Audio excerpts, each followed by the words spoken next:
¿Quiere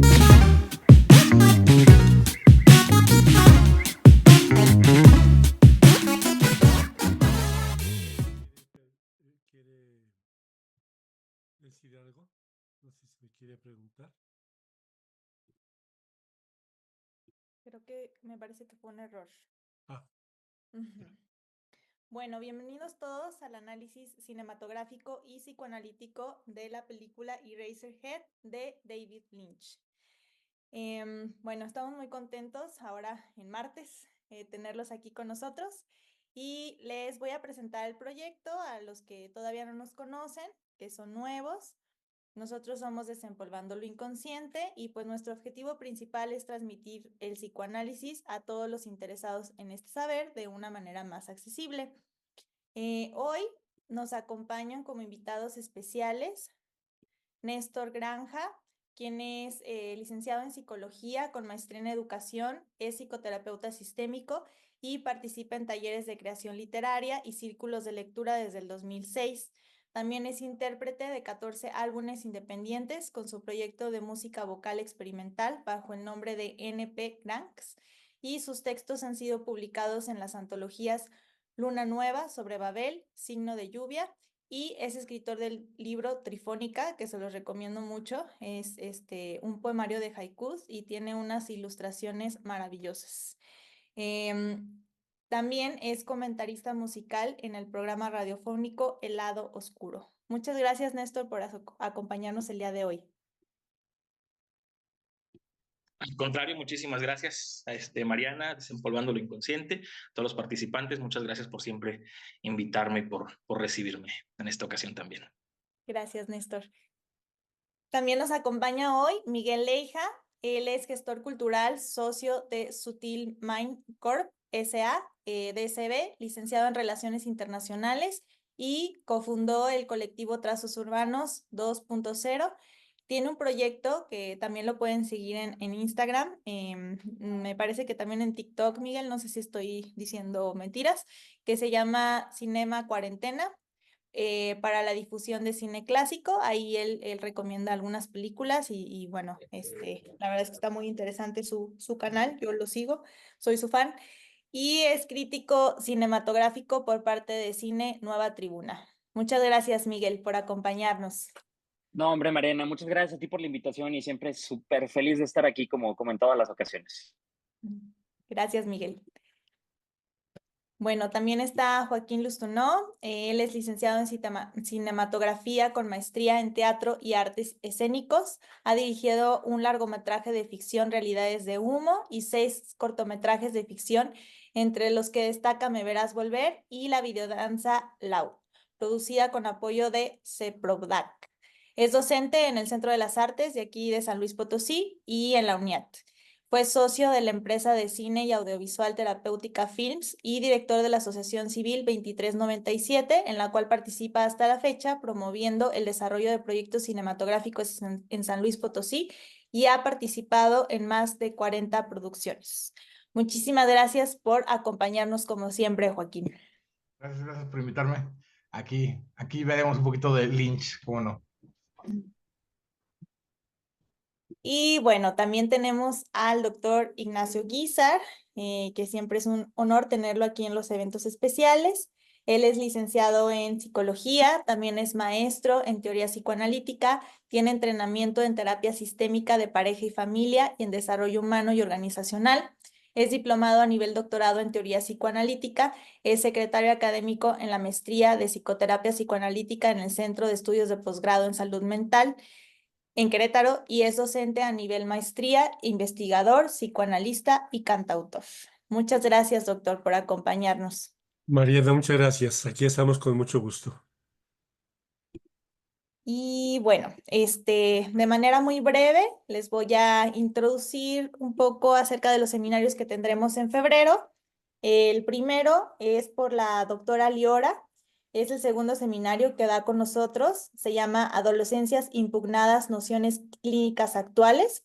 La voy a citar para explicarles un poco de lo que va este seminario. Dice, los cruces de los discursos actuales, los tratamientos del cuerpo, lo real de la sexuación, los desencuentros sociales y la apuesta al devenir son algunos de los ejes que orientan el trabajo clínico en la adolescencia, por lo que este seminario invita a repensar las conceptualizaciones freudianas de infancia y pubertad, para trenzarlas y problematizarlas con lo que Lacan subrayó y definió como adolescencia.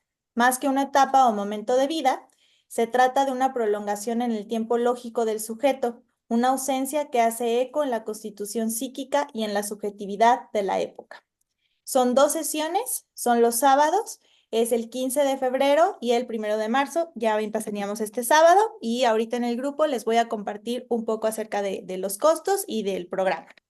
Y el otro, pues aquí a lo mejor va a haber muchos interesados porque estamos en estado del cine, se llama Cine y Psicoanálisis, la materialidad y la sutileza de la forma fílmica.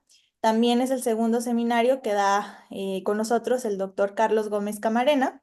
Y bueno, en este seminario él tiene como objetivos enseñar los elementos mínimos para leer la forma fílmica, transmitir un aparato conceptual articulado a la forma fílmica para despsicologizar la lectura del cine, indagar sobre la importancia del subgénero fílmico, pérdida de la inocencia, como una forma de problematizar las transiciones y las propias categorías de infancia o adolescencia, explorar y problematizar las dimensiones de este género de cine y a partir de la forma fílmica posibilitar nuevas preguntas que no serían posibles sin el análisis fílmico, para darle mayor fuerza a textos y conceptos políticos, filosóficos y sobre todo psicoanalíticos. Y, por último, hacer una lectura crítica de lo que se ha dado en llamar cineclubs, especialmente las lecturas excesivas, redundantes, reductivas o ingenuas que se hacen en psicoanálisis. Este curso lo empezaríamos la próxima semana, en martes. Y por último, el seminario del marzo, tendremos el duelo y las dificultades para elaborar pérdidas. Este es el tercer seminario que da la doctora Teresa Torres con nosotros. Y bueno, va a tratar el problema del duelo. También la voy a citar. Su objetivo principal es ser capaz de identificar los asistentes y comprender el concepto del duelo desde una perspectiva psicodinámica, así como la importancia de diferenciar entre procesos de elaboración esperados y aquellos que no, y algunos temas que se verán es el concepto de objeto y narcisismo en la obra de Freud, tipos de vínculo y respuesta ante la pérdida, etapas del duelo, elaboración psíquica y desanudamiento libidinal. Ahorita les voy a compartir el programa por si algunos están interesados. Y por último, bueno, estas son nuestras redes. Pueden ver aquí los eventos especiales que estamos grabando en nuestro canal de YouTube y en Facebook e Instagram, pues todos los seminarios y más eventos que tendremos programados. Y estos son nuestros contactos en nuestro mail y en nuestro WhatsApp. Bueno, muchísimas gracias y vamos a comenzar. Por favor, Miguel, que quiso comenzar dando una introducción. Gracias, Miguel. No, hombre, muchísimas gracias a ti, Mariana, por la invitación de nuevo y como siempre es un honor enorme estar al lado aquí de estos otros participantes y un público tan diverso. Ya vi por ahí por el chat que hay alguien de Uruguay viéndonos, entonces, padrísimo, ¿no?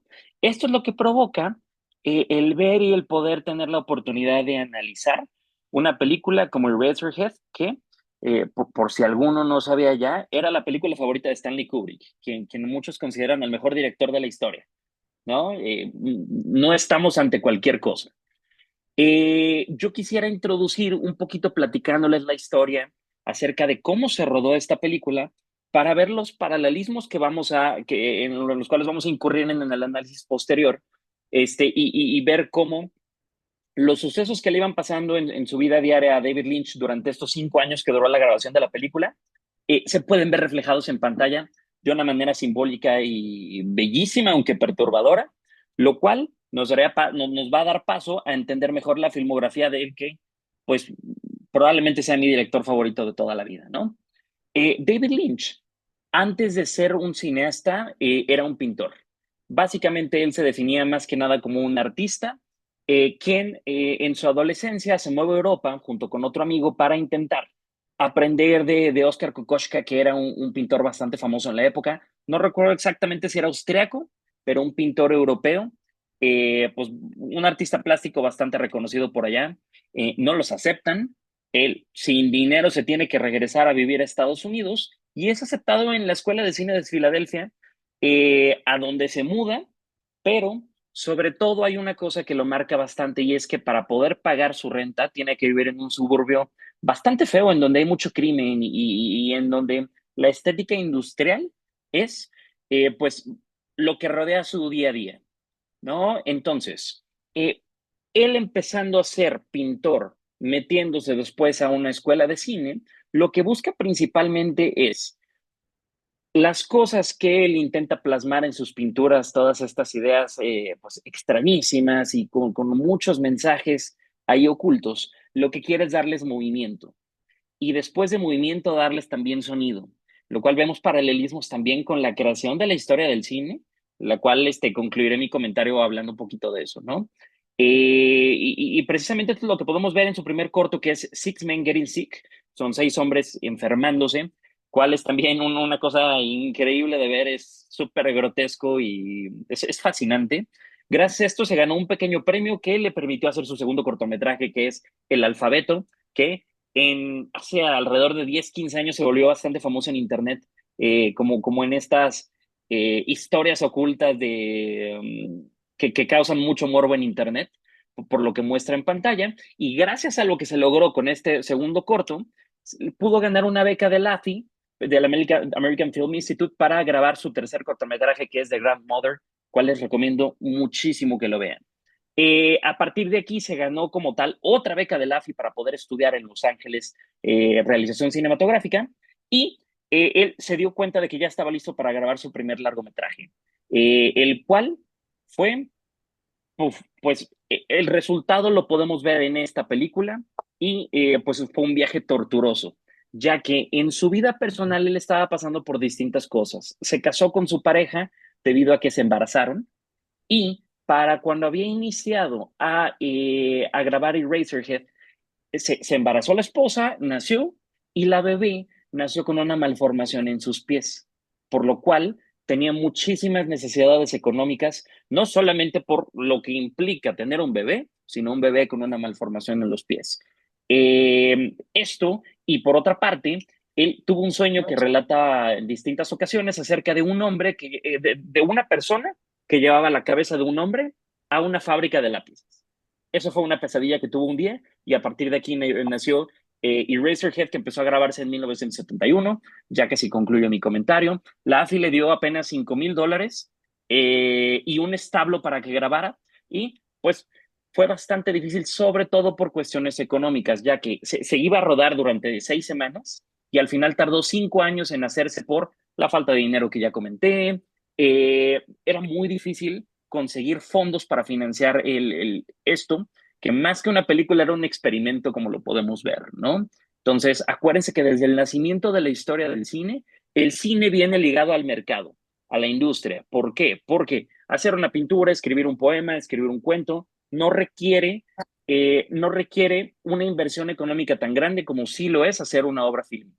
Entonces, desde el mismo nacimiento de la historia del cine, industria y obra vienen ligadas, ¿no? Esto fue lo que le pasó a David Lynch. Y por otra parte, ya para también poder concluir con esto, él era súper perfeccionista, tan así que había veces en que por noche intentaba grabar solamente una escena y pues esto hacía que se alargaran muchísimo las grabaciones. Incluso llegó a trabajar como repartidor de periódicos y otras personas en el set se metieron a meserear, etcétera, para poder sacar este dinero.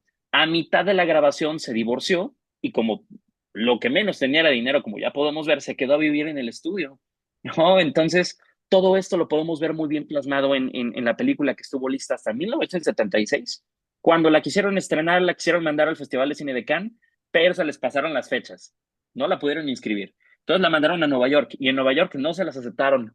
La tuvieron que estrenar en un festival de cine menor, en donde sí encontró un distribuidor, quien tuvo la brillante idea de distribuirla, de proyectarla en cines de medianoche, que era algo que se utilizaba mucho en la década de los 70 en Nueva York sobre todo. Y a partir de ahí fue ganando eh, un público que empezó a reconocer el nombre de David Lynch. Y entre ese público estaba John Waters, quien se hizo fan de estas primeras obras de David Lynch y de esta manera se convirtió en el ídolo que conocemos y Eraserhead adquiere la importancia de ser una película de culto, que sobre todo es relevante por ser el inicio de la carrera de uno de los mejores directores de la historia. ¿Y con qué me quedo? Pues con este paralelismo en cuanto a que cuando nosotros vemos las primeras obras de la historia del cine, siempre encontramos mucha sustancia, siempre encontramos cosas increíbles. Ayer me puse a ver varios cortometrajes de Georges Méliès y el ver cómo él se ponía a jugar con lo que posteriormente conoceríamos como montaje, lleva resultados loquísimos, divertidísimos, que incluso nos sacan pesadillas, y esto es lo que encontramos en Eraserhead. Entonces aquí dejo mi participación y pues de nuevo agradecerles a todos por estar aquí, sobre todo a Mariana por organizarlo. Muchas gracias, Miguel. Joaquín. Sí, claro, justo complementando aquí lo que dice Miguel, ¿no? Porque estuvo muy interesante. De hecho, les voy a pasar un documental, se lo subo entre hoy y mañana y lo mando en el grupo, que se llama Pretty as a Picture, que es un documental de David Lynch. Hay 3 documentales, ¿no? Uno que salió hace poquito, que habla un poquito más de su filosofía, pero este, que es un poco más viejo, se enfoca mucho en su filmografía y sobre todo le dedican unos como 30 minutos, 40 minutos a Eraserhead, ¿no? Entonces está bien, bien interesante porque pues el actor se volvió uno de sus actores que participa más adelante en Twin Peaks, que está en Una historia sencilla, o sea, sigue participando con él, y ese documental lo sacaron justo después de la muerte del actor. Entonces está bastante, bastante padre. Pensemos un poquito en la figura de David Lynch, ¿no? Aparte, está muy interesante hacer ahorita el análisis de Eraserhead, su primera película, y pues él acaba de fallecer hace un mes. Entonces, pues bueno, es como un buen homenaje hacer este ejercicio. Cuando hablamos de surrealismo en el cine, no nada más en el cine, en todo, yo creo que este es uno de los autores más acertados en el surrealismo, ¿no? Porque hay mucho surrealismo, hay muchas formas donde hablan de un surrealismo, pero lo terminan estructurando demasiado, con la intención de volverlo surrealista. Y Lynch no trabaja de esa forma. Lynch, lo que estaba diciendo Miguel, o sea, va modificando la historia conforme se le van ocurriendo, o sea, y eso lo vemos en el documental, como de repente ve a un personaje atrás de una cama y dice, grábalo. ¿Cómo lo voy a usar? No sé, no tengo idea, pero él tiene que estar ahí. Ya lo vi y tiene que estar. Entonces, es una escritura automática, esta escritura onírica, esta escritura de sueño, esta escritura que decían, justo la escritura automática, el soltar la pluma y sacar nada más lo que va saliendo sin pensar en cómo es una gramática, cómo es una estructura, etcétera. Pero el conocimiento visual, audiovisual que él ya tenía, se ve reflejado en las películas. ¿Sí? No, este es un análisis de... No. Conforme va avanzando su filmografía, obviamente vamos viendo hacia cosas todavía un poco más complicadas de entender, como Mulholland Drive, ¿no? Hace ratito una alumna dijo, acabo de ver Mulholland Drive, no lo entendí, le dije, no te apures nadie.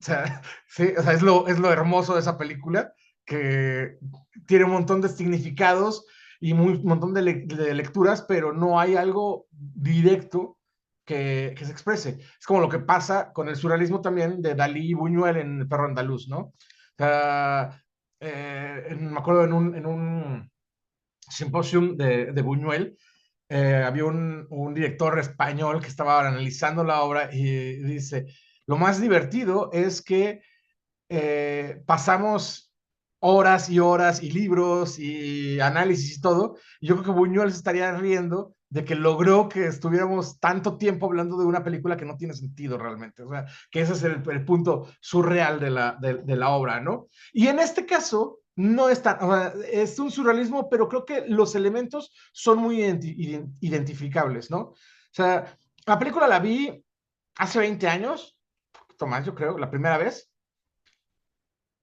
Y yo le decía a Mariana, es la película que más ansiedad me ha provocado en ese momento que la vi. ¿Sí? O sea, a pesar de que he visto un montón de películas, esta película, o sea, el llanto del bebé o de la criatura se quedó dando vueltas en mi cabeza durante años. ¿Sí? Yo creo que el miedo a ser papá lo tenía desde que vi esa película. O sea, entendí muy bien la forma del Lynch de llevar ese miedo completo en este personaje. Un personaje raro, como lo es Lynch, un personaje que está en una situación de pocos recursos, un personaje marginal, ¿sí? Que está utilizando los elementos de una de sus películas favoritas, que él siempre lo habló, de la de Freaks, ¿sí? Para contarte una historia. La historia es muy sencilla. A pesar de que tenga muchos elementos, la historia es muy sencilla. Es el miedo a una paternidad. Ahí está. O sea, todo el tiempo está desarrollando eso con un asunto de no es un bebé, o sea, no tiene ni siquiera forma de bebé, me dejaron con este bebé, pasó esto, o sea, todo lo que ocurre alrededor, ¿sí? Y que luego en la entrevista de este documental que les comento, viene la hija hablando, ¿no? Porque también se volvió es cineasta. Entonces dije, wow, o sea, qué fuerte ver esta película, no en ese momento, sino muchos años después, con todo lo que le llevó en la vida, pero es la esencia. Y esa es una de las cosas que siempre voy a remarcar, eh, que es, y lo dije ahorita en una clase que se acabo de dar, ¿no? O sea, la honestidad de quien crea algo, ¿no? Cuando una historia entra desde una parte honesta, porque esto es Lynch. Lynch piensa así, habla así, ves las entrevistas de él, ves cómo habla, ves su filosofía y todo el tiempo está hablando en este mundo que es su mundo. Y eso es lo que lo diferencia de otros muchos autores. No es la pretensión de ser un cineasta raro, sino es ser un cineasta raro. O sea, es la gran diferencia, ¿no? No es el querer serlo, es serlo. Y eso creo que se manifiesta en una excelente primer obra.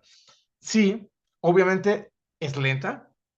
Es una película que aparte no tiene diálogos durante muchos momentos, tiene sonidos inquietantes, tiene a un ambiente sonoro cansado, estresante, pero es lo que busca. No te está buscando contar una historia, te está buscando mandarte un elemento eh, eh, de sentimiento, de emoción, de ansiedad, ¿sí? Que creo que lo consigue muy bien. Eso es lo fundamental. Obviamente hay unas cuantas cosas que por más que las vi, sigo sin entender y creo que ni en el documental, porque lo habla el herrero, el que está soldando, ¿sí? Su amigo que es pintor también. Eh, también dice, nunca supe por qué lo puso. O sea, varios elementos que no sabes de dónde salieron o qué pasó. Igual ahorita, entre las interpretaciones de todos los que estamos aquí, podemos llegar a algunas lecturas, pero todo lo demás está bastante claro, ¿no? Creo que podemos ir avanzando un poquito en la historia, o sea, entre todos nosotros, y ya ir hablando de imágenes en específico. Ya ahorita como introducción, yo aquí dejo, y vamos a hablar ya del fondo de la película, ¿va? Muchas gracias, Joaquín. Néstor. Sí, gracias, Mariana. Híjole, no sé, yo creo que este es uno de los eventos a los que me ha invitado Mariana y que me hacen Néstor como... propuso la película, para que todos sepan. Mariana, como mero contexto, Mariana llevaba tiempo preguntándome un poquito acerca de alguna película de Lynch. También cabe aclarar que esto sucedió justo un sábado antes del fallecimiento de David Lynch, así que tampoco crean que fue algo premeditado, ni mucho menos. O sea, pero bueno, sí, siempre que yo me toca hablar de David Lynch, siempre hablo de Eraserhead. Es definitivamente mi director favorito, es uno de mis artistas favoritos en general, y esta película pues ha sido mi preferida desde hace mucho tiempo. Insisto, creo que es uno de los eventos que más me significan de los que me ha tocado participar acá con Mariana. Y bueno, quisiera proponer primero, si me lo preguntaran, yo diría que básicamente la película trata de dos cosas, de las ansiedades de la industrialización y de la paternidad. Eh, Coincido con mucho de lo que comentan Miguel, Joaquín. Creo que básicamente aquí estamos ante la angustia de un sujeto atrapado en la alienación de la vida moderna, y por lo tanto habla de dos procesos que creo que son aparentemente contradictorios, pero que aquí hacen mucho sentido en el juego interrelacional. Habla de la formación, pero también habla de la fragmentación de este sujeto industrial. Propongo yo una secuencia argumental que es más o menos lo que alcanzo a trazar si quisiera armar una historia coherente o más o menos lineal. Primero, toda la secuencia inicial, que pienso que sí se refiere inequívocamente a los mitos de la fecundación, a los mitos del origen. Inicia con esta secuencia abstracta, con muchos referentes a figuras que simbólicamente semejan espermatozoides. Henry flota en este espacio, de hecho abre la boca y justamente sale el espermatozoide, y está este sujeto que aparentemente está maquinándolo todo, ¿no? Que yo podría inferir como una especie de dios, esta entidad monstruosa, un dios monstruoso, que manipula la palanca, que es cuando él acciona, cuando se expulsa el feto al vacío, ¿no? Sí creo que es fundamental leer esta imagen como una propuesta, insisto, de la materialización de la fecundación. Y creo que desde ahí se empieza a dibujar el trazo o el enfoque industrial que quiere darle Lynch a la película. O sea, el proceso de concepción, desde entonces se va despojando como de estas lecturas idealizadas, o sea, se está despojando de la cuestión romántica y se muestra más bien como un acto que es mecánico, como un acto que es monstruoso y que depende, insisto, de este entorno industrial. O sea, el industrialismo al deshumanizar la procreación, transforma al ser en un producto. Es un producto de la maquinaria social y a lo largo de la película se va reforzando con las ansiedades que implica la paternidad, ¿no? Se experimenta como una imposición casi alienante, que él no elige, por supuesto, y que refleja la condición del sujeto industrial, al que voy a volver varias veces durante esta propuesta, ¿no? La segunda momento que me gustaría referirme es justamente la manera en la que se va desglosando, ramificando lo relacionado con maternar o con paternar. Hay un montón de símbolos que nos hablan de lo mismo. En la cena con la familia, hay dos elementos que me llaman la atención. Primero es la perra que está amamantando a los cachorros y que ya hay un primer simbolismo, creo yo, natural. O sea, es reforzar esta alegoría de la naturalidad del acto maternal. Pero por otro lado está la cena, ¿no? Los pollos también, que tampoco creo que sea casual este efecto. O sea, la película está articulada de una manera, por ahí creo que también leí en alguna ocasión un detalle en donde Lynch nunca revela el mecanismo detrás del bebé deforme, que aparte tiene movimientos muy naturales. Y no me parece casual que los pollos no tengan este movimiento natural. O sea, el movimiento de los pollos es mecánico. El movimiento de los pollos creo que también simboliza esta otra parte de la procreación industrializada y en donde aparte ocurre el parto, ocurre lo que podríamos inferir incluso como un aborto cuando el pollo sangra, como la visión opuesta a lo que está haciendo la perra con los cachorritos, ¿no? Que insisto, está en la naturalidad del acto, está la parte como bonita, por así decirlo, pero en la cuestión de los pollos está el otro aspecto, la procreación industrializada, donde el ser vivo otra vez, insisto, es reducido a carne en un proceso que es mecánico, que es cruel y que además es grotesco, visualmente grotesco. Entonces, en el universo de Eraserhead sí creo que el nacimiento es un evento fallido, o sea, es un evento que condena al ser a la deformidad, a la decadencia y que subraya un montón la angustia que va a sufrir los personajes con respecto a eso.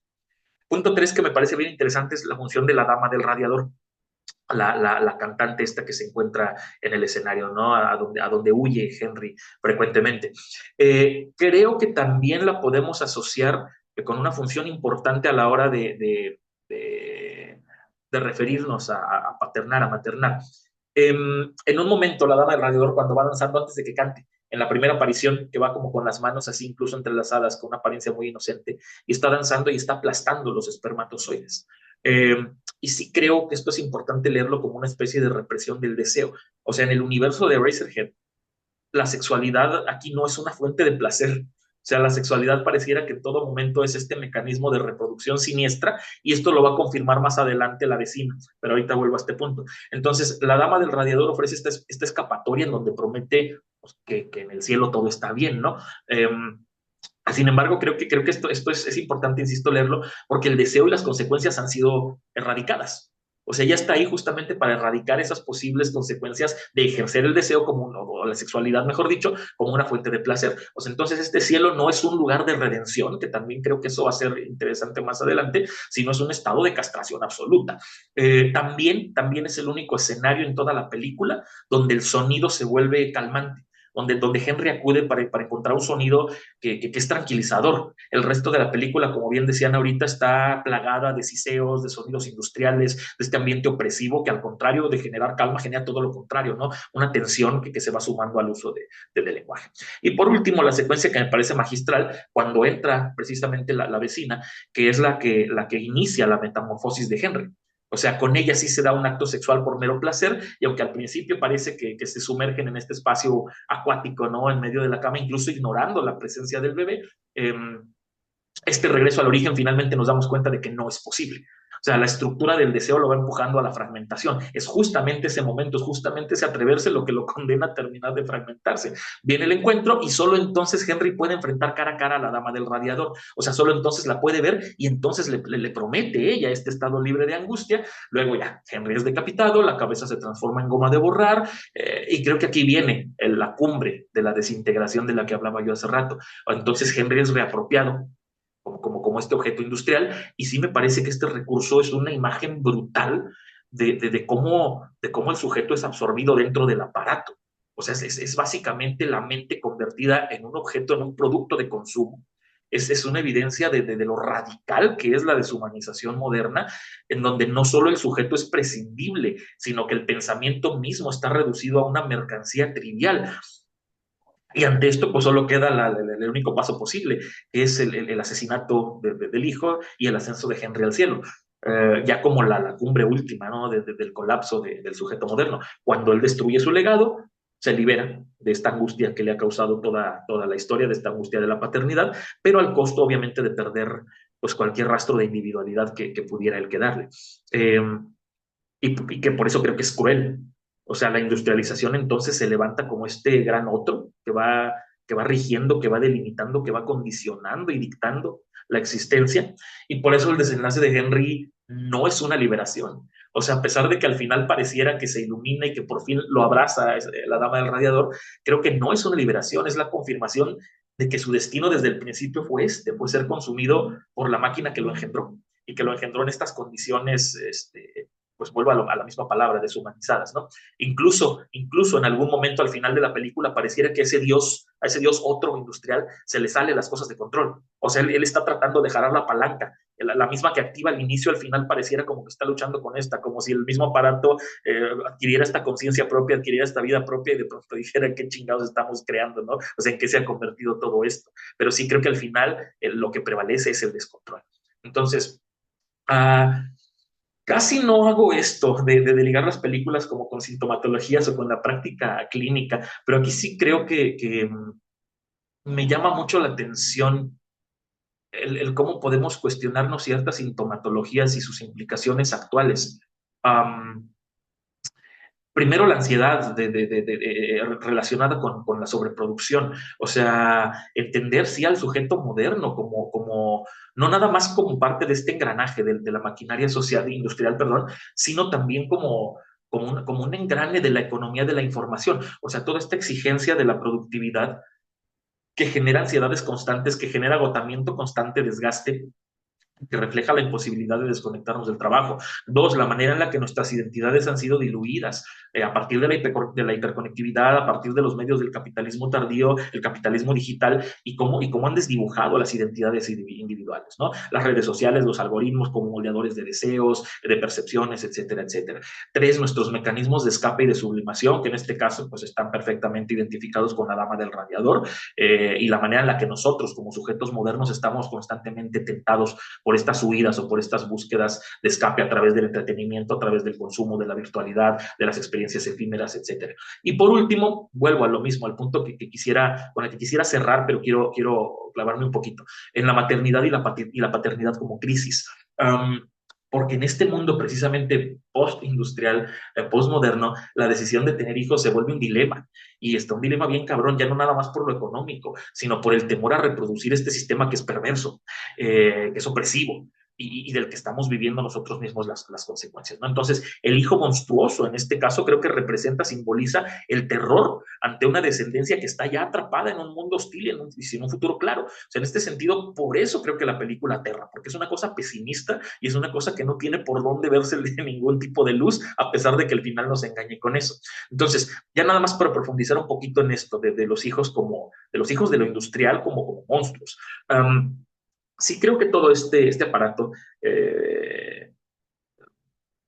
capitalista no nada más viene a transformar la economía y la tecnología, sino que también reconfigura la forma en la que las personas nos entendemos a nosotras mismas y a nuestra descendencia, por supuesto, ¿no? O sea, el hijo de la industrialización no es un ser puro, no es un ser natural, es una criatura deforme y deformada, diría yo, más bien dicho, corrijo. Es una criatura deformada por las condiciones de producción, por las condiciones de alienación que lo gestaron.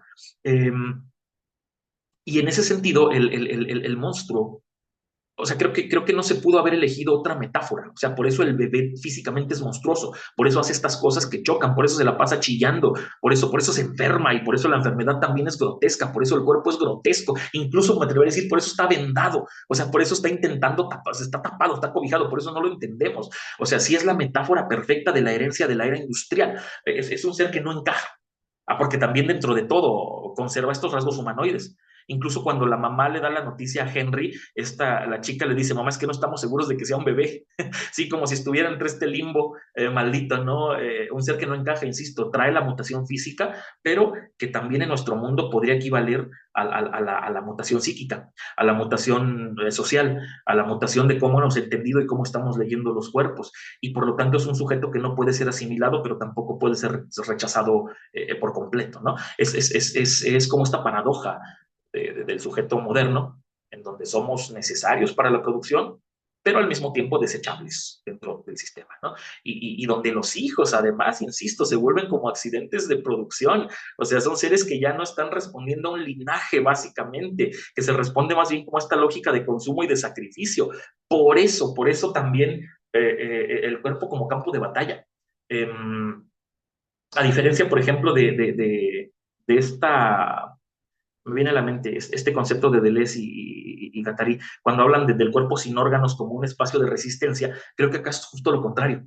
O sea, en el universo de Lynch, el cuerpo no consigue escapar del dominio del sistema, al contrario, es vencido y de una de las maneras más grotescas, más crueles, más inhumanas. O sea, el cuerpo desde el principio no tiene lógica, se corrompe, muta y se convierte en una extensión de la maquinaria. O sea, no hay de otra, o sea, está condenado desde el principio. Y vuelvo a lo que decía hace rato, no estoy hablando solo del bebé, porque también Henry, también la mamá junto con él están condenados a este horror de la reproducción, ¿no? En un sistema que está instrumentalizando a los individuos hasta reducirlos a una mera función biopolítica. Por eso también Henry está atrapado en esta dinámica. O sea, procrear sin ningún otro sentido más que el mantener el ciclo de la alienación y aparte morir sin haber conseguido articular un sentido propio, que es lo que me parece todavía más triste. Y por eso creo que el sacrificio era inevitable. Sí, por eso creo que Henry al final es incapaz de soportar no nada más la existencia de su hijo, sino todo lo que implica. Y por eso termina asesinándolo en un acto que elimina por completo el error de la producción. Sí, el hijo es creado para ser destruido, sea mediante la explotación laboral, sea mediante la alienación psíquica o mediante el abandono total. Y en este caso es muy claro lo que hace Henry. Y por lo tanto es lo que lo lleva, vuelvo a lo que decía hace ratito, al colapso único, al colapso último, perdón. Y creo que esto es justo lo magistral en la película, que todo, pero aparte, todo esto se va articulando porque coincido mucho en lo que decía Joaquín, a lo mejor todo esto es nomás mi mero de braille, sí, porque no nos queda, o sea, ante un lenguaje como el de Lynch, creo que no nos queda más que la suposición, y a lo mejor estoy hablando más de mí que de otra cosa, pero creo que esto también tiene que ver con el cómo utiliza el director el lenguaje, y creo que esto es muy bonito, porque lo propone más bien, me atrevería a decir que es casi como una trampa, o sea, como una trampa sin sentido. Está ahí para reforzar el vacío de la comunicación humana. O sea, en la película, por eso lo que decía Joaquín, los diálogos son fragmentados, los diálogos son pocos. es casi imposible establecer una conversación coherente. Sí, el papá hablando el papá de Mary, ¿no? Hablando de su accidente, hablando, luego brincando a otra cosa, la manera en la que reaccionan incluso los personajes, la abuela completamente en otro mundo, completamente en una condición casi autista. O sea, parece que todo el lenguaje aquí es incoherente, es incapaz de trazar una línea que podamos discernir con claridad. Todo parece deslizarse hacia el absurdo, ¿no? Y creo que todo esto funciona como un desmontaje de la supuesta racionalidad estructural de los lenguajes. Si en el mundo moderno el signo pretendía referirse a realidades concretas, creo que ese es el gran triunfo de Lynch, que aquí nos muestra el desgaste. O sea, el lenguaje en su universo no significa. El lenguaje en el universo de Lynch oscila más bien entre lo impuesto, entre la imposición y entre la incomunicación. Y vuelvo a un punto, antes de que se me olvide. Por eso creo que la canción de La Dama del Radiador es tan siniestra. Porque el mantra ¿no? De In Heaven, Everything is Fine, se vuelve como si fuera una especie de mantra vacío.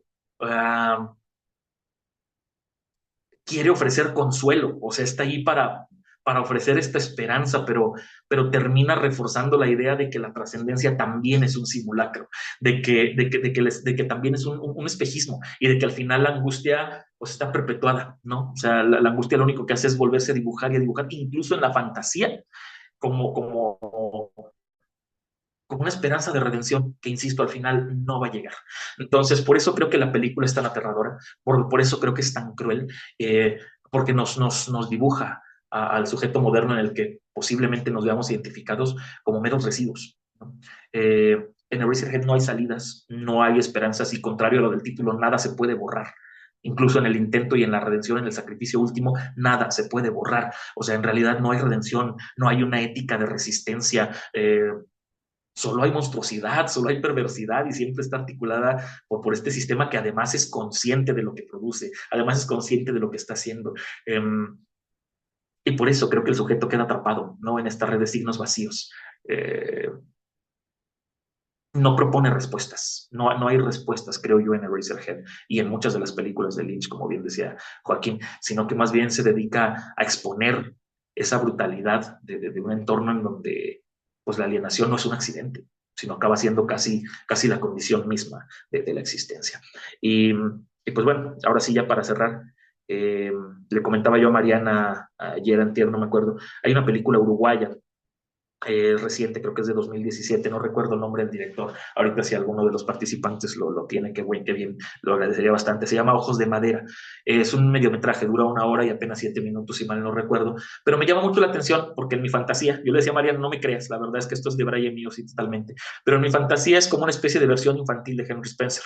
Si nos narra la historia de un niño, Víctor, que también bajo condiciones muy específicas, su entorno es más rural que industrial. No voy a dar como muchos detalles de la película, por supuesto, mucho menos spoilers, pero creo que lo que comparte son mucho la sensación de desarraigo, la sensación de alienación y la condena que va cargando este niño desde pequeño. Insisto, en mi fantasía, Víctor es la versión infantil, o sea, Víctor crece y se convierte en Henry Spencer. Hay muchos detalles, hay muchas alusiones en la película que remiten a Eraserhead. Hay una cena con pollos, o sea, hay muchas cosas que no creo que sean mera casualidad. Víctor también acaba enfrentándose a una mirada ajena sobre sí mismo, y hay por ahí un detalle que no es spoiler porque se revela desde el póster de la película. La máscara en la película Ojos de Madera es un elemento fundamental, y creo que esta máscara puede ser el antecedente para explicarnos la mirada perdida de Henry, y los escapes al radio. Entonces, esto nada más lo pongo así como detalle, como conclusión, por si a alguien le interesa. Ojos de Madera es uruguaya, está completa en YouTube, se puede ver completa en YouTube. La sube incluso una división, un ala, no sé cómo se llame, del Ministerio de Cultura de Uruguay. Entonces, por si alguien le quiere echar un vistazo, y ya después me dice si estoy inventando yo de más, o hay algo de lógica en lo que acabo de proponer. Pero nada más, muchas gracias. Por aquí me quedo. Muchísimas gracias, Néstor, por todos tus comentarios. Hasta traes el outfit y toda la cosa. Muchísimas gracias. Doctor Ignacio. Ay, no lo escuchamos, doctor. Sí, Ya. ya pude prender el micrófono. Me metí en un problemón con esta película, o me metieron en un problemón enorme. Hay una predilección por la acción ¿m? Y donde los elementos, tanto de la fotografía como del sonido, eh, son también actores eh, fundamentales. Cuando la veo en la primera ocasión que yo no conocía la película y en la primera pasada que le di, eh, quería agarrarme de los textos y no hay modo. No hay modo en principio porque, por fortuna, está tan bien estructurada la otra escena, que diría Freud, con respecto a la cuestión de los sueños, que si lo que tenemos que hacer para interpretar el sueño es poner en palabras la parte imaginaria, esa otra escena, el brete, cuando lo intento, se convierte en las palabras que yo ponga serán mi análisis y no la de la película. Es decir, y esa me parece una gran virtud de esa película, que la posibilidad de interpretación puede ser infinita, como cabezas vean la obra, porque está tan bien hecha como sucede y como se dan las escenas en los sueños, con toda la crueldad, decía Néstor, y con todo el horror posible, como el de una pesadilla o de un sueño de angustia. La estructura es total y absolutamente de un sueño de angustia. ¿Y cómo no podría, a fin de cuentas, ser de esa manera cuando precisamente nos está presentando el gran deterioro y la decadencia de la sociedad industrial? Estamos en un momento en que viene la transición hacia la revolución eh, electrónica y digital, etcétera. Estamos en un proceso en esos años 70 donde la visión que logra Lynch recoge varias técnicas. A mí me parece fundamental.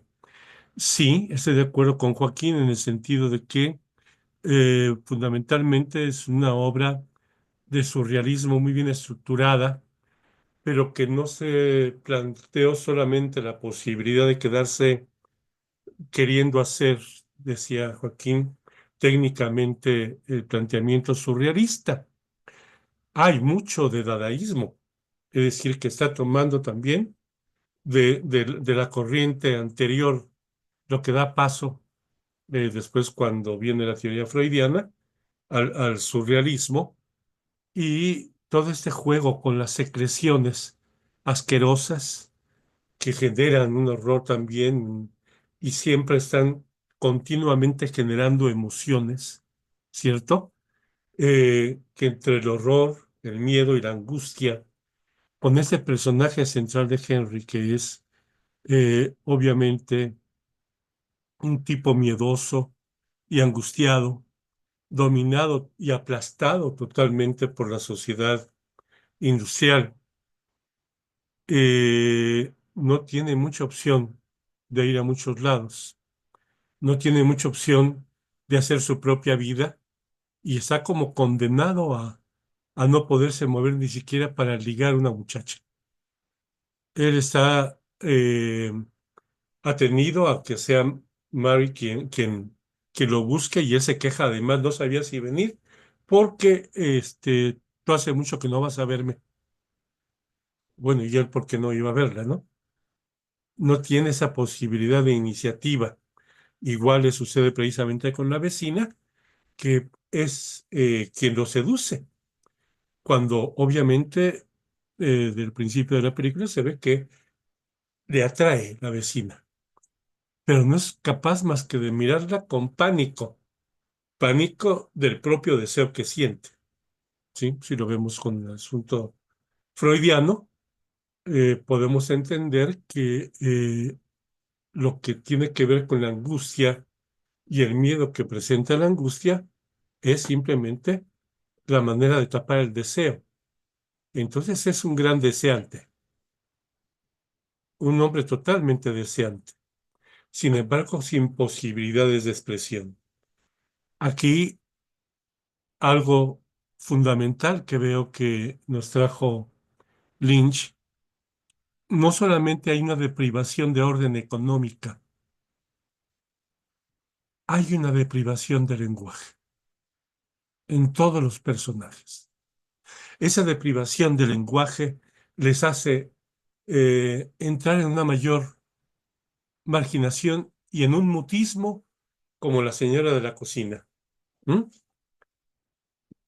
que eh, necesita ser movida como títere para poder mover la ensalada, ¿cierto? Y se le tiene que poner el cigarro en la boca y prendérselo como premio por haber hecho algo con respecto al trabajo de la cocina, pero que está totalmente en el autismo, ¿sí? Perdida. Parece que pudiera ser la abuela, la madre de alguno de los dos padres del matrimonio. Entonces, esta ausencia de, de lenguaje, esta deprivación del lenguaje, que si bien estamos hablando aquí de proletariado, lo que nos han presentado es más claro en el lumpenproletariado, ¿sí? Y que decía el poeta Cervantes, no cuentan más que con 70 palabras. Entonces la posibilidad de percepción del mundo es pequeñita.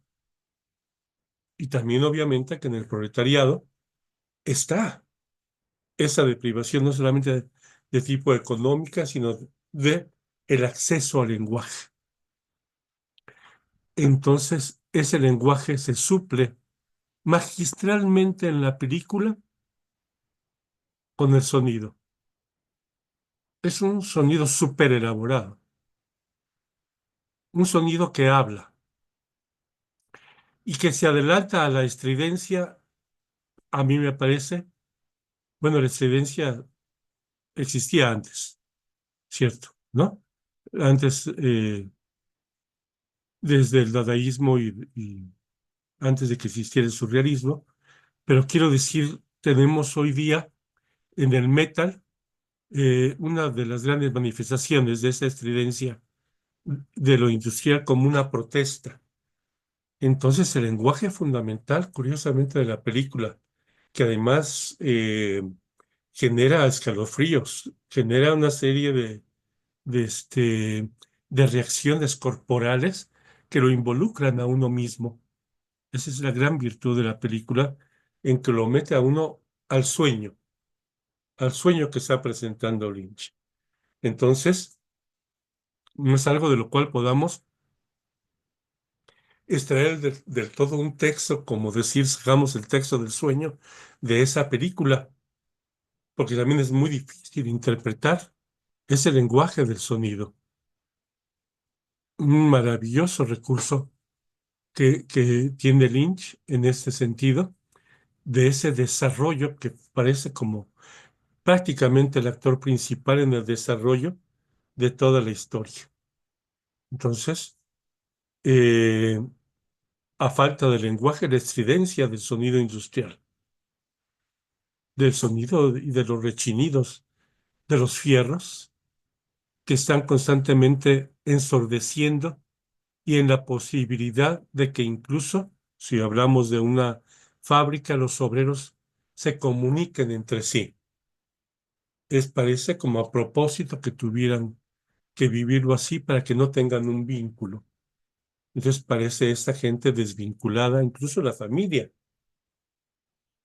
el padre, que trae su historia y la historia de sus rodillas y no le importa lo que pasa, salvo cuando le pregunta ya cuando se pararon las mujeres en sus ataques histéricos o esos arranques donde incluso la mamá parece eh, estar poseída cuando ve todo el sangrado, toda la segregación de la huilota, decimos en Michoacán, esas gallinitas pequeñas, y hay otra forma elegante de decirlas, ¿no? De decir el nombre de esas gallinitas. Ella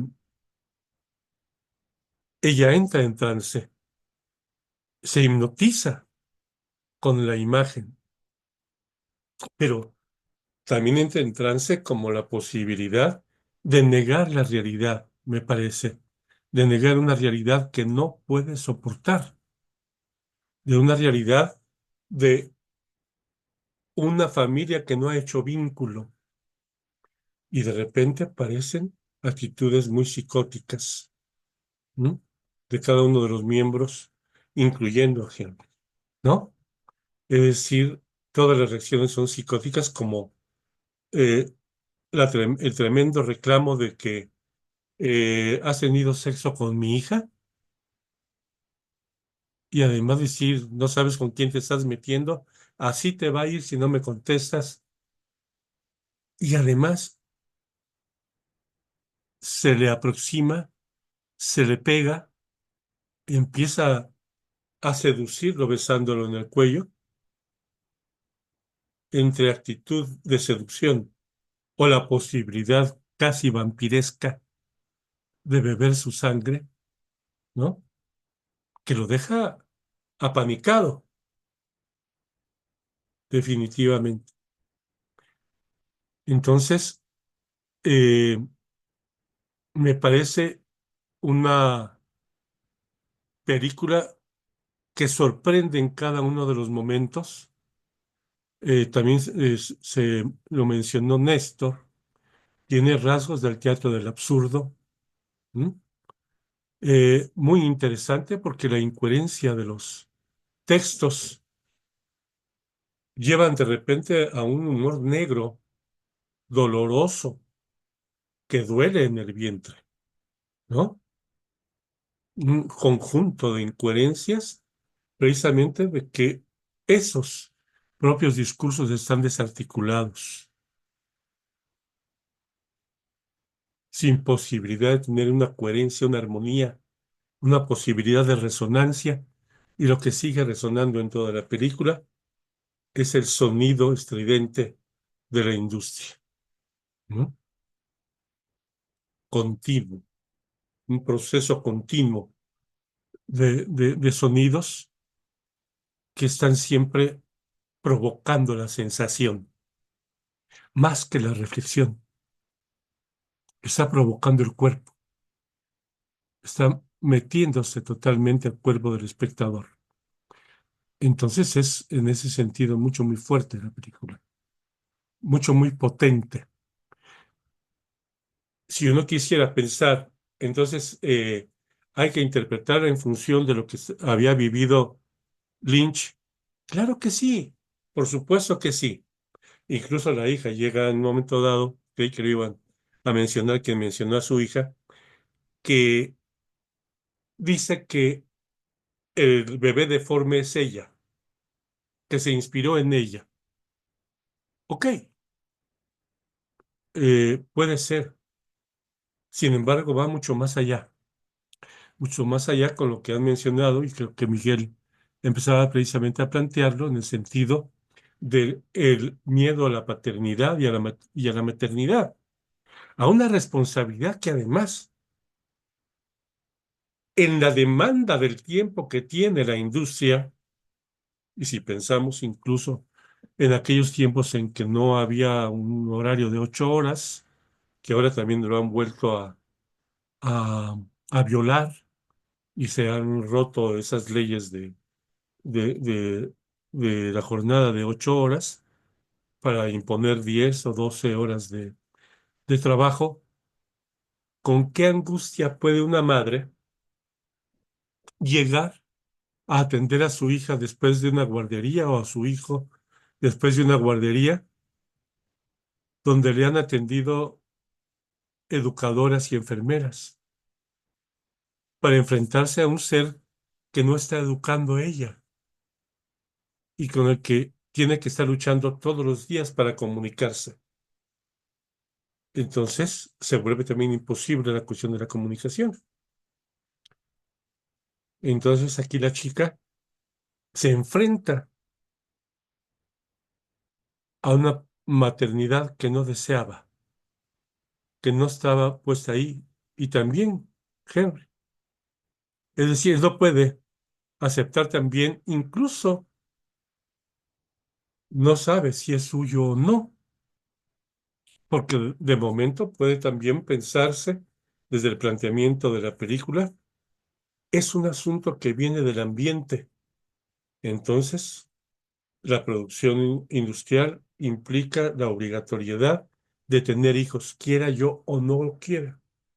Hay que dar hijos para la industria o para el campo. Y entonces pasa por una decisión que nos viene del otro y no propia, como para poder responsabilizarnos de una paternidad. Fíjense, en ese momento, cuando pareciera nuevo, el día de hoy, que la juventud no quiere tener hijos, ¿no? Pero bien que se enamoran de los perritos. Quieren tener perrijos o gatijos, ¿no es cierto? Pero hay un terror actual también, pero fíjense desde cuándo viene y cómo no. Pensemos en el asunto del himno nacional mexicano, un soldado en cada hijo te dio. Y han pasado las dos Primera y Segunda Guerra Mundial, en el que murieron los hijos que cada patria dio, en donde destrozaron millones de vidas. Ujú. ¿Quién quisiera después de los años 40 pensar idílicamente en tener hijos para darlos como carne de cañón?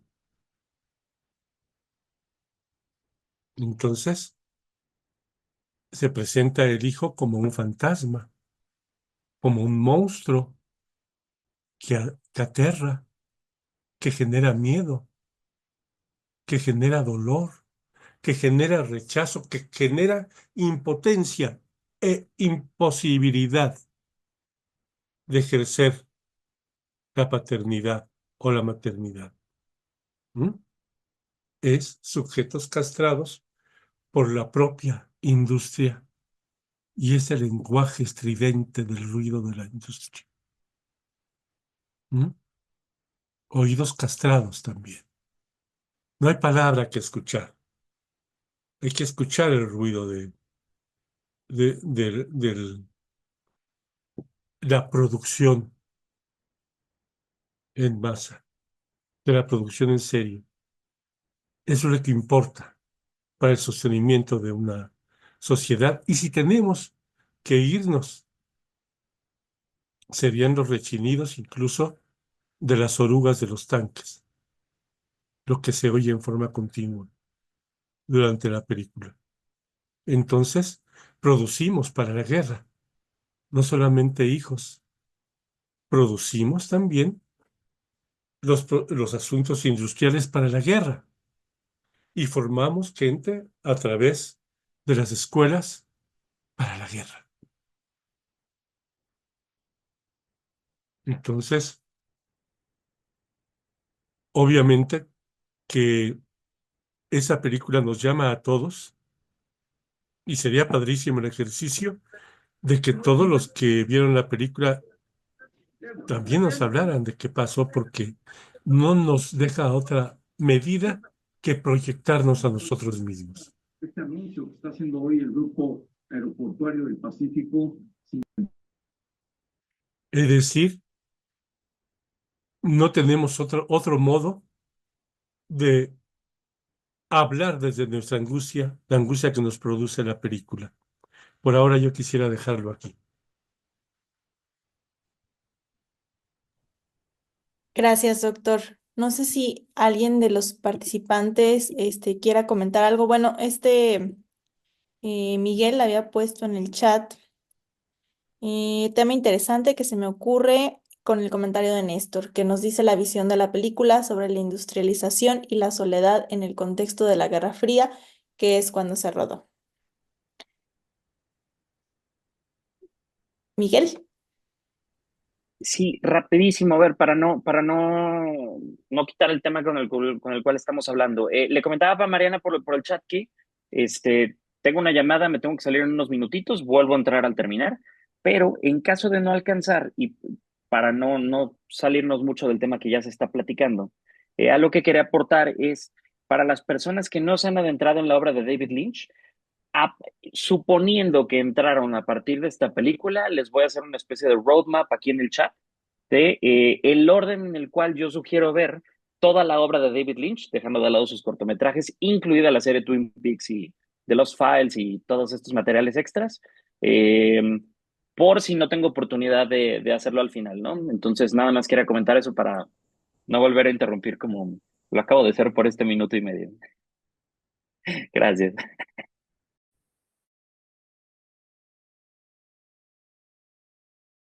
Gracias, Miguel. Estoy hablando sola. ¿Alguien quiere comentar algo, sobre lo que se ha comentado hasta ahorita? ¿Alguien de los participantes o de los invitados? También, ¿qué les pareció? Como decía, creo que Joaquín, si me equivoco, como las diferentes miradas que podemos tener. Ah, Raúl. Hola, buenas noches. Pues a mí me pareció muy, muy extraña la película. Ya conocía algunas películas de David Lynch y como que siempre tienen esa marca de, más que una experiencia de, de ver una historia, es como, precisamente es una experiencia. Me gustaban mucho los comentarios que daban en ese sentido de las sensaciones que produce. Y sí, precisamente se me hizo como una experiencia muy onírica. Parece que pasa de otra cosa, regresa. Y me daba esa impresión de que la película estaba construida como un sueño. O sea, de repente cosas como muy personales del director, como sus obsesiones, todo eso, y da la sensación de que no tiene un sentido, no busca un sentido, pero sí transmite. Sí se me había ocurrido la cuestión de la paternidad cuando la vi, por eso monstruoso que, sobre todo por la reacción de la madre, cuando en algún momento se irrita, va, le grita al niño, el personaje principal, Henry, como que no se involucra mucho y eso que mencionaba el doctor que parece que en ocasiones fuera como un espectador de su propia vida, o sea, en segundo plano. Está viendo a su mujer irritada con esa especie de niño extraño que viene ahí, pero se queda observando, se queda callado y le asombra la reacción, y le dice pues ya que mejor se quede, pero no se involucra mucho. O sea, sí, eso me parecía muy interesante cómo parece que va quedando como en esos, la historia, o no sé si llamarlo así, pero se me ocurrió algo así como un simulacro de historia. No sería un simulacro, o bueno, tal vez un simulacro o el pretexto para transmitir una sensación, este, por cómo va quedando como gente en los recovecos de esa historia. Pues, o sea, se va acomodando, se va acomodando, se va acomodando hasta el desenlace final. Pero sí no sé por qué, a mí se me ocurría un poquito como en las antípodas de lo que sería un análisis, yo pensaba eh, en análisis personal, tal vez por eso pensaba que a final de cuentas a mí mi analista me lleva a reconocer ciertas cosas y a subrayar ciertas cosas y precisamente lo que yo no quiero ver.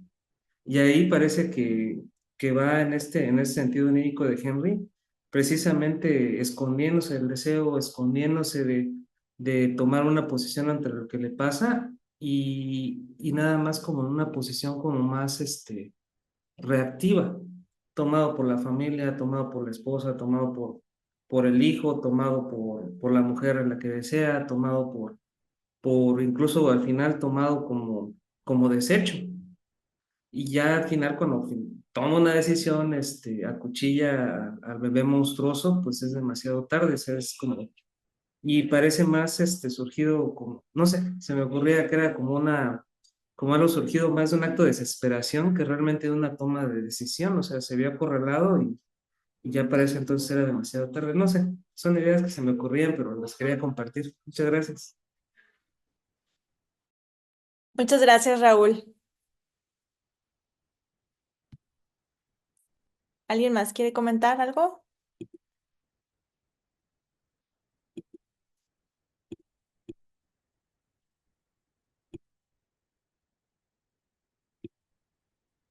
Alejandra, ya te iba a decir, Alejandra, tú siempre tienes una opinión.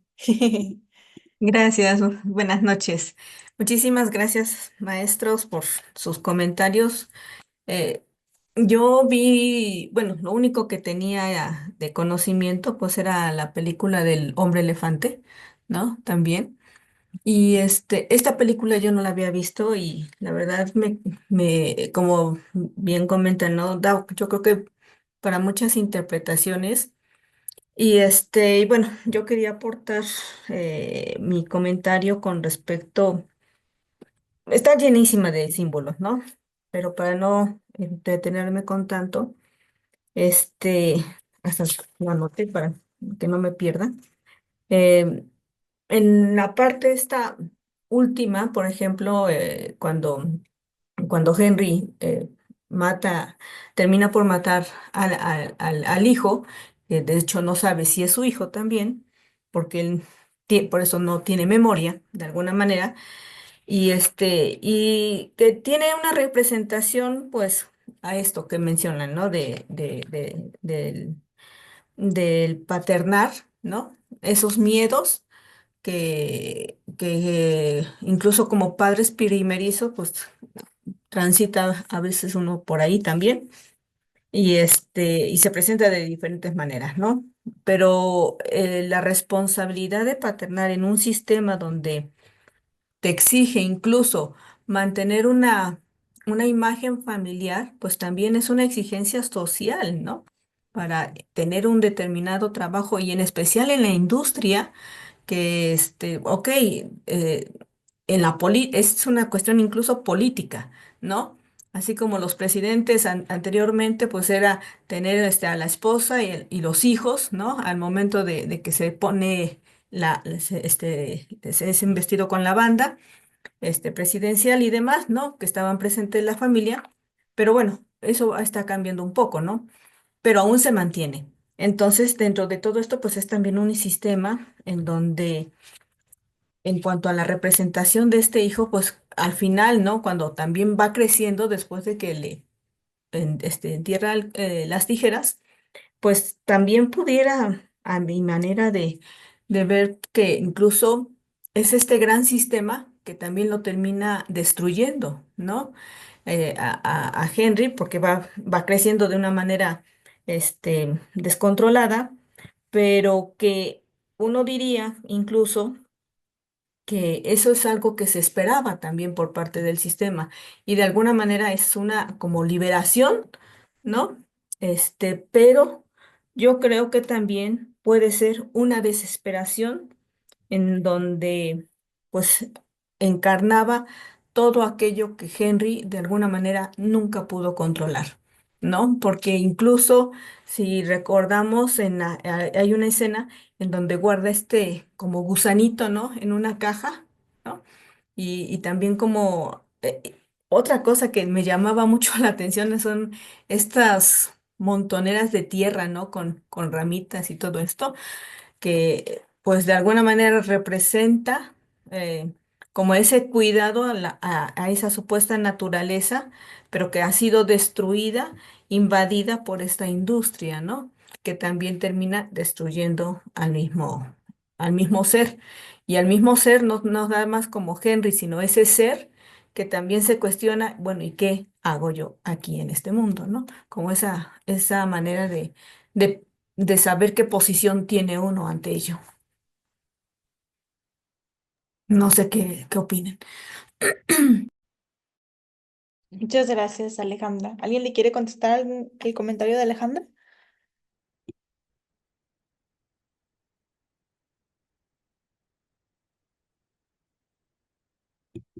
Voy a leer unos comentarios que están en el chat. de Alex dice, es interesante ver cómo David Lynch interpretó una experiencia propia de él para demostrar la angustia que pasó por el momento de paternidad por el que pasó con su hijo. También gracias al surrealismo que conlleva la película, uno interpreta de una manera diferente algunos conceptos que se mostraron en la película. Y luego Leonardo dice, es interesante cómo en esta película inicia lo que posteriormente va a desarrollar en su obra.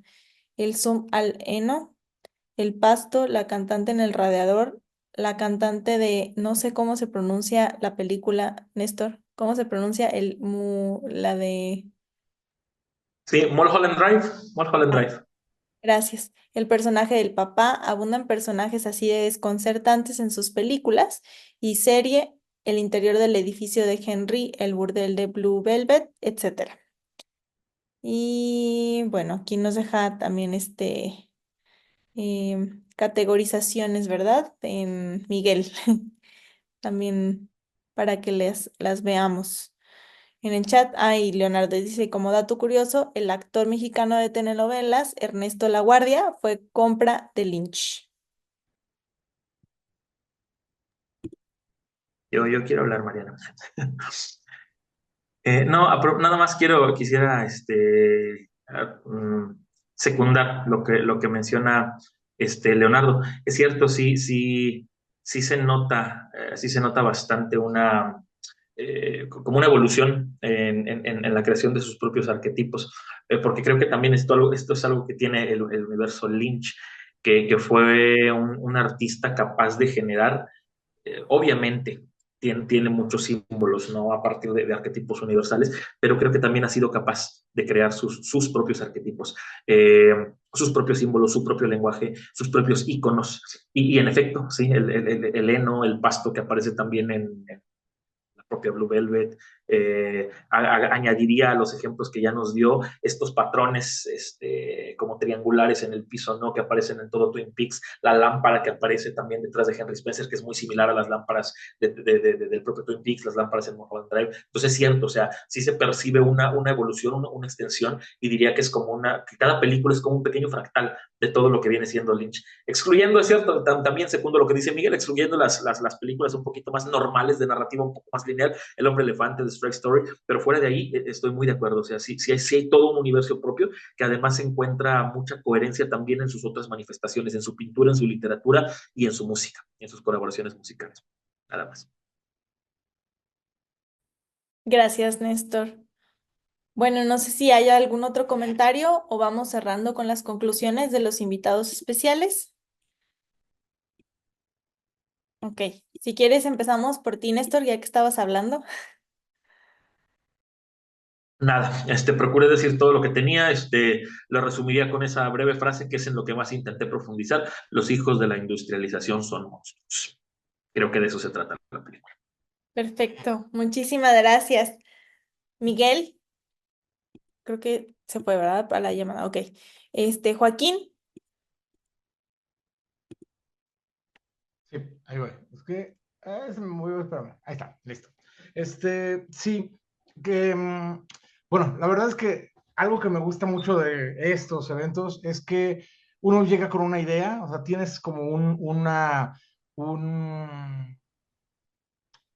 lectura y se complementa con todo lo que hablan los demás, ¿no? O sea, hay cosas muy, muy, muy ricas que no me di cuenta en ninguna de las visiones que tuve de la película, y que ahorita se complementa con esto.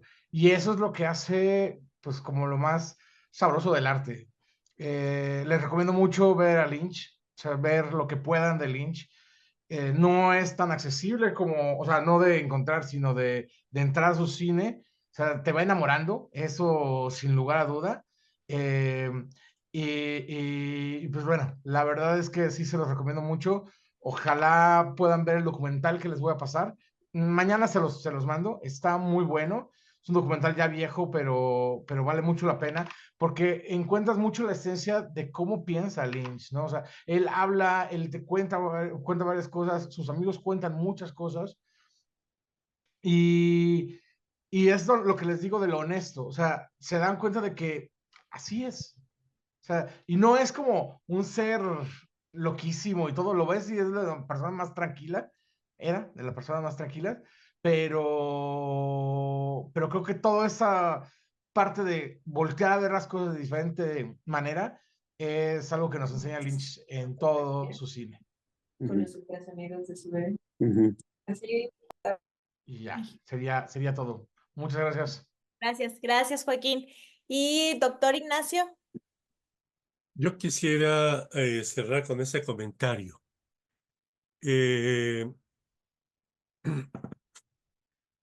La creación del surrealismo no contó con la gracia de la aceptación de Freud. Es decir, rechazó a los surrealistas y al único que aceptó, porque además llevaba un trabajo muy elaborado, fue a Salvador Dalí. Entonces, pudo haber habido errores de interpretación y que Freud tuviera razón en un momento dado de descartar la mala interpretación que él suponía que tenía su planteamiento de la asociación libre. Pero lo planteaba Néstor, la película se desarrolla con un buen planteamiento de asociación libre, ¿no? Hay todo un juego, una conectividad también en todo este juego, incluso de lo absurdo, sí hay toda una conexión y un encadenamiento, que me parece que si Freud hubiera alcanzado a ver esta película, hubiera dicho sí al surrealismo. Gracias. Muchas gracias, doctor. Pues bueno, a mí me queda darles las gracias a todos los que se conectaron hoy. Muchísimas gracias por estar presentes. También muchísimas gracias al doctor Ignacio, como siempre, a Joaquín, a Néstor, a Miguel, por todos sus comentarios que estuvieron muy interesantes y bueno, a todos los que participaron, también de los asistentes. Muchísimas gracias y nos vemos en el próximo evento que tendremos en marzo. Gracias. Bonita Gracias, noche. Mariana. Gracias a todos. Gracias. Gracias.